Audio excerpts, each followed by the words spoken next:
चलो मेरे भाई, क्या हुआ, फोन नहीं उठा रहा क्या?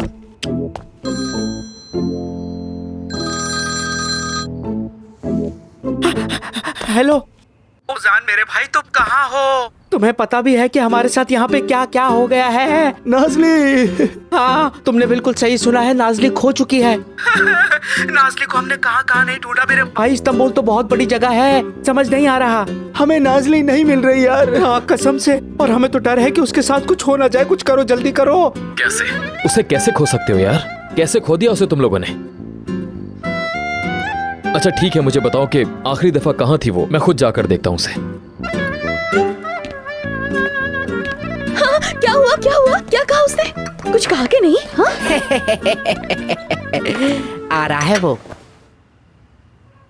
बहुत शुक्र तेरा अल्लाह। उफ, पता है मैं इतना डर रही थी, मुझे लगा माँ मुझे कभी माफ नहीं करेंगी।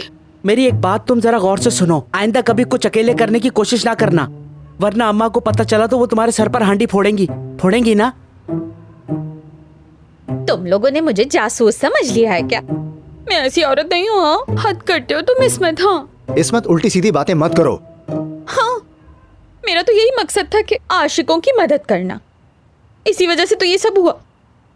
जो भी हुआ हो गया, अब इस बारे में सुबह तक बात करने का कोई फायदा नहीं। और वैसे भी औजान साहब रास्ते में हैं, तो फिर कार्रवाई शुरू की जाए ना।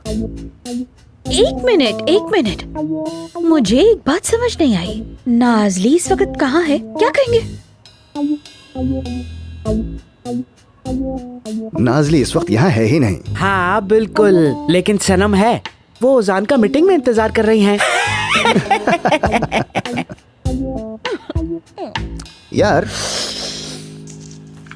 हम उस उजान को कुछ ज्यादा ही तंग नहीं कर रहे हैं? मुझे लग रहा है हम उस बेचारे को खामखाई परेशान कर रहे हैं। फजूल बात नहीं करो मेरे भाई, शुक्र करो कि नाज़ली ने उजान को मारकर कब्र में नहीं दफना दिया है अभी तक। कह तो सही रहा है। हाँ सही कह रहे हो। पता है क्या तुमने इसमें लौंग डाली है? दालचीनी।